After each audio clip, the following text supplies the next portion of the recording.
Good morning class. आज हम पढ़ेंगे, आज हमारा नया चैप्टर स्टार्ट होने वाला है। ठीक है, वो चैप्टर है आपका एक चर का द्विघात समीकरण, जिसको इंग्लिश में क्वाड्रेटिक इक्वेशन बोला जाता है। ठीक है, तो चलिए देखते हैं यहाँ पे क्वाड्रेटिक इक्वेशन क्या होता है, अर्थात द्विघात समीकरण किसे बोलेंगे। ठीक है, तो देख लेते हैं एक बार। तो मान के चलते हैं, कोई बहुपद ले लेते हैं दो घात का। ठीक है, द्विघातीय बहुपद ले लेते हैं। तो द्विघातीय बहुपद कहने का मतलब क्या है, ऐसा बहुपद जिसमें चर का अधिकतम घात कितना होना चाहिए, 2 होना चाहिए। ठीक है, तो ये रहा आपका px इक्वल टू ax का square plus bx plus c। ये आपका द्विघातीय बहुपद हो गया। ठीक है, ये द्विघातीय बहुपद हो गया, समझ में आ गया। जिसकी अधिकतम घात, चर की अधिकतम घात क्या होनी चाहिए, जितनी होगी वो उतना ही घात का पॉलिनोमियल होगा, बहुपद होगा। ठीक है, तो यहाँ पे ये जो वेरिएबल है x जो है उसकी अधिकतम घात 2 है, तो इस पॉलिनोमियल को हम बोल सकते हैं द्विघातीय बहुपद। ठीक है, अब ये यहाँ पे मैं लिख दूं द्विघातीय बहुपद। ठीक है, अब ये जो बहुपद है द्विघातीय बहुपद, इसको यदि हम 0 के बराबर ले लें। ठीक है, यहाँ पे और देख लीजिएगा, ए बी सी वास्तविक संख्या। ठीक है, ए बी सी वास्तविक संख्याएं हैं। और कैसे हैं, वास्तविक संख्या के साथ में, एक मिनट, ए बी सी वास्तविक संख्याएं और a नॉट इक्वल है 0 के। ठीक है, एबीसी एक वास्तविक संख्या है। ठीक है, एबीसी वास्तविक संख्याएं हैं और a नॉट इक्वल है कैसे, 0 के। समझ में आ गई बात। अब देखते हैं, ये तो रहा आपका द्विघातीय बहुपद। अब इस द्विघातीय बहुपद को यदि हम 0 के बराबर ले लें, ठीक है, तो वो क्या हो जाएगा, द्विघात समीकरण बन जाएगा। समझ में आ गई बात। यहाँ पे हम बोलेंगे द्विघातीय बहुपद कितने चर का, एक चर का। ठीक है, यहाँ पे लिख लीजिएगा एक चर का द्विघातीय बहुपद। ठीक है, द्विघातीय बहुपद हो गया 1 वेरिएबल्स के लिए। अब यदि इस बहुपद को हम 0 के बराबर ले लें, तो ये क्या हो जाएगा, एक समीकरण बन जाएगा।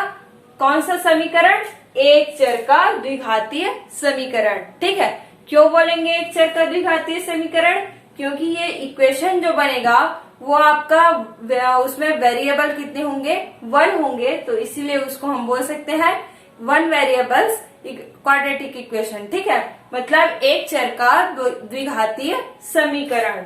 चलिए लिख लेते हैं यहाँ पे द्विघातीय बहुपद, बहुपद को 0 के बराबर करने पर, 0 के बराबर करने पर, ठीक है, तो ये हो जाएगा ax का square plus bx plus c equals to 0। तब ये आपका क्या हो जाएगा, द्विघातीय समीकरण, द्विघातीय समीकरण। ठीक है, चूंकि इसमें वेरिएबल 1 है, तो मतलब चूंकि इसमें एक ही चर राशि है, तो इसीलिए इस समीकरण को हम बोल सकते हैं एक चर का द्विघातीय समीकरण। ठीक है, चूंकि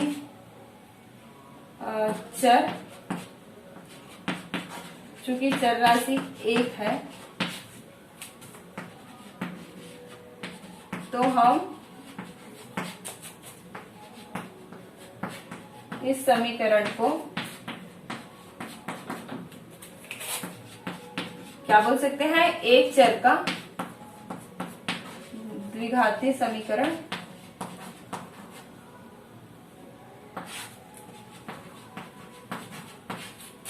चूंकि इसमें चर राशि एक है, तो हम इस समीकरण को एक चर का द्विघातीय समीकरण कहते हैं।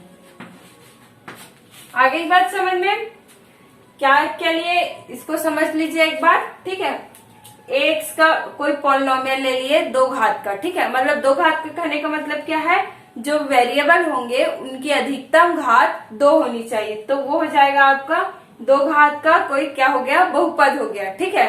अब चूंकि इस बहुपद में मतलब क्या है, चूंकि इस बहुपद में एक ही चर राशि का यूज किया गया है, ठीक है, एक ही चर राशि है, तो इस बहुपद को हम बोल सकते हैं एक चर का द्विघात बहुपद, ठीक है, द्विघातीय बहुपद, जिसमें ए बी सी आपका क्या है, वास्तविक संख्याएं हैं और ए नॉट इक्वल है 0 के, ठीक है।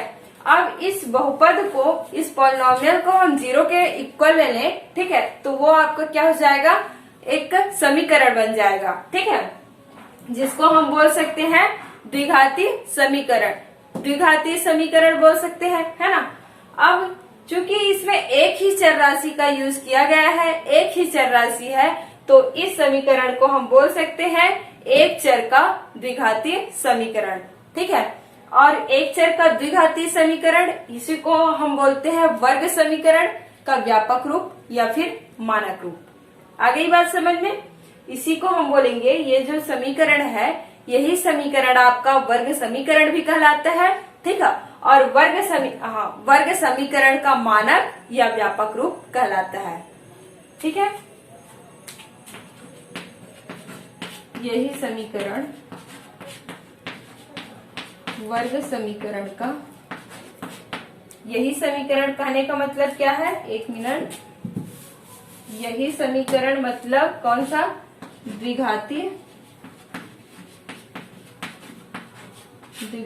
समीकरण, वर्ग समीकरण का व्यापक या मानक रूप कहलाता है।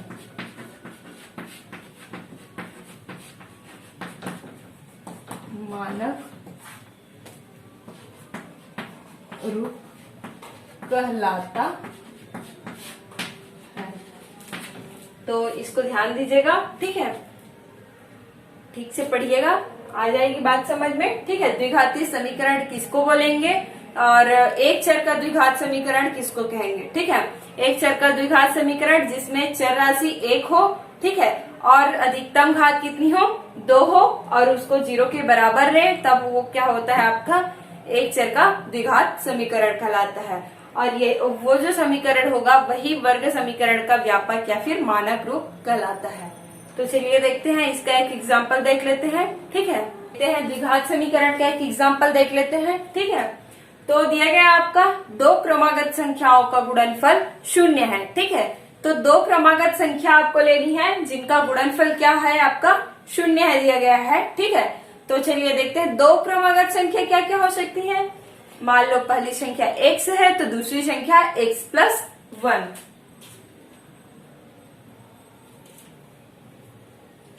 सॉल्यूशन में लिख लीजिएगा, माना कि पहली संख्या x और दूसरी संख्या x+1 क्रमागत बोला गया है ना। क्रमागत मतलब क्रम से चलना है, ठीक है। तो x में x के बाद वाली नंबर क्या आएगी, x+1। तो ये हो गई पहली संख्या x, तब दूसरी संख्या x+1 हो जाएगी। तो बोला गया है 2 क्रमागत संख्याओं का गुणनफल कितना है, 0 है, ठीक है। तो दोनों का गुणनफल निकालेंगे, प्रश्नानुसार लिख लेंगे, प्रश्नानुसार x × x+1 = 0। आ गई बात समझ में। इसको ले लेते हैं हम, हाँ, इसको आगे सॉल्व करेंगे। देखिए x का x के साथ गुणा, x⁻2। यहाँ पे ध्यान दीजिएगा गुणा कैसे करते हैं, ठीक है, ये है, ठीक है। तो यहाँ पे जब आधार समान रहता है, गुणा करने पर ना, गुणा करते हैं तो आधार या बेस जब समान रहता है तो उसका पावर जुड़ता है, ठीक है। तो यहाँ पे कुछ नहीं है, मतलब 1 है पावर, ठीक है। इसको सॉल्व करेंगे, आधार समान है, लिख लिए, तो घात क्या होगा, जुड़ेगा, ठीक है। तो ये हो गया आपका x²। यहाँ पे लिख लीजिएगा, आधार समान होने पर होने पर घात जुड़ता है। ठीक है, गुणा करने पर, गुणा में। ठीक है, गुणा में आधार समान होने पर घात जुड़ता है, ये आपको याद रखने के लिए है। ठीक है, जैसे कि यहाँ पे x इंटू एक्स करना है तो बेस दोनों का समान है, आधार यहाँ पे भी x है, यहाँ पे भी x है, तो गुणा करेंगे तो क्या हो जाएगा, घात उसका जुड़ जाएगा, अर्थात x का स्क्वायर आ जाएगा। आ गई बात समझ में? तो देखिए यहाँ से हम आधार समान तो घात जुड़ जाएगा, मतलब x का वर्ग मिल जाएगा, प्लस x का 1 के साथ गुणा करेंगे तो क्या आ जाएगा, x आ जाएगा, इक्वल टू 0। ये हो गया आपका पहला समीकरण। ठीक है, तो इस तरीके से, हाँ, और क्या और बोल सकते हैं, ये क्या है, द्विघात समीकरण का उदाहरण है ना, कितने के लिए, 1 वेरिएबल के लिए। तो देखिए कैसे में है, इसकी अधिकतम घात कितनी है, 2 है, और वेरिएबल कितने हैं, एक ही वेरिएबल है, एक ही है ना, तो इसको बोल सकते हैं हम द्विघात समीकरण। आ गई बात समझ में? जिसकी अधिकतम घात 2 हो और एक वेरिएबल हो उसको बोलेंगे द्विघात, एक चर का द्विघात समीकरण। चूंकि हमारा चैप्टर ही है एक चर का द्विघात समीकरण पढ़ना है ना, वर्ग समीकरण या द्विघात समीकरण तो हम बोल सकते हैं, लेकिन कितने वेरिएबल का, 1 वेरिएबल का। ठीक है, तो ये रही आपकी द्विघात समीकरण का एक एग्जाम्पल। अब चलते हैं प्रश्नावली की ओर। ठीक है, चलिए देखते हैं, आपका क्वेश्चन दिया गया है, निम्नलिखित में वर्ग समीकरण चुनिए। वर्ग समीकरण मतलब द्विघात समीकरण ही होता है ना, ध्यान दीजिएगा। तो चलिए देखते हैं, आपका पहला प्रश्न, मैं 3 क्वेश्चन इसमें उठाई हूँ। ठीक है, आपका दिया गया है x square plus 3x minus 2 equals to 0, ये आपका समीकरण है। ठीक है, और कैसा समीकरण हमें देखना है, वर्ग समीकरण या द्विघात समीकरण। ठीक है, तो यहाँ पे दिया गया है x square plus 3x minus 2 equal to 0। तो बताइए, हम द्विघात समीकरण देखते हैं तो उसमें कैसा होता है, ax का वर्ग plus bx plus c equal to 0, इस फॉर्म में रहना चाहिए, है ना। x का वर्ग 2 घात x में, और यहाँ पे x का 1 घात, यहाँ पे x का कुछ, यहाँ पे कुछ नहीं है, मतलब x का घात 0 है ना, ये याद रखिएगा। x कोई भी संख्या का पावर यदि 0 होता है, मतलब कोई भी वेरिएबल या कोई भी संख्या का पावर 0 होता है तो उसकी वैल्यू हमेशा 1 होती है। ठीक है, ये याद रखने के लिए है आपका। तो इस तरीके से इस फॉर्म में हमें देखना है। ठीक है, तो चलिए देखते हैं, ये आपका क्या है, एक्स का वर्ग प्लस बी एक्स प्लस सी, प्लस हो या माइनस हो वो ठीक है, लेकिन यहाँ पे वेरिएबल्स को देखते जाना है ना। तो ये वर्ग समीकरण या द्विघात समीकरण का रूप है ना। तो ये उस फॉर्म में है कि नहीं, इस फॉर्म में है ना, यहाँ पे 2 घात है, फिर यहाँ पे 1 घात है ना, तो इसको हम क्या बोल सकते हैं, वर्ग समीकरण बोल सकते हैं।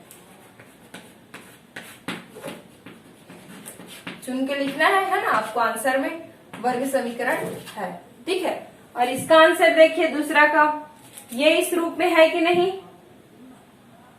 एक्स का वर्ग प्लस 1/x इक्वल टू 1, इस रूप में है कि नहीं, नहीं है। क्यों नहीं है, देखिए यहाँ से तो हम 1 पे इधर ले आ सकते हैं, लेकिन ये जो है ये एक पॉलिनोमियल नहीं है, मतलब इस क्वेश्चन का बायां भाग बहुपद नहीं है, द्विघात समीकरण का बायां भाग बहुपद नहीं है, अतः हम इस समीकरण को द्विघात समीकरण नहीं कह सकते। ठीक है, द्विघात समीकरण या वर्ग समीकरण नहीं कह सकते। यहाँ पे लिखिएगा आंसर में,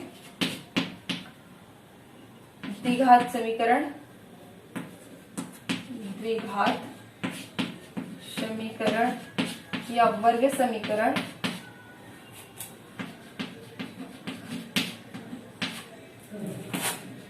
नहीं है, नहीं है, क्योंकि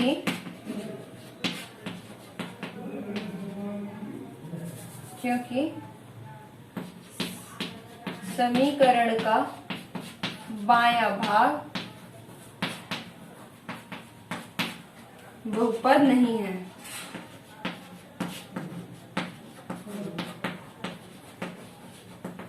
आगे समझ में, ठीक है।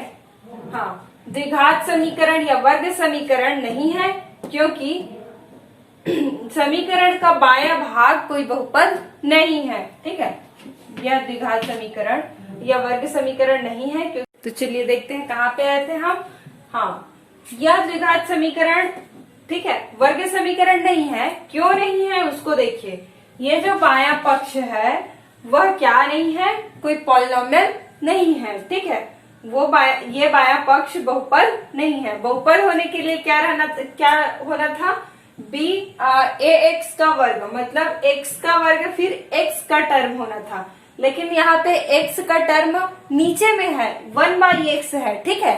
तो इसको हम बोल सकते हैं यह ये जो पद है वो क्या नहीं है, कोई पॉलिनोमियल नहीं है। अब देखिए ये थर्ड क्वेश्चन पे, ठीक है, थर्ड पे चलेंगे तो देखिए एक्स का वर्ग है, फिर एक्स है, फिर ये कुछ नहीं है, मतलब 1 है ना। तो ये हो गया आपका पॉलिनोमियल हो गया, है ना। और इस समीकरण को हम बोल सकते हैं वर्ग समीकरण है, ठीक है। तो ये आ जाएगा वर्ग समीकरण।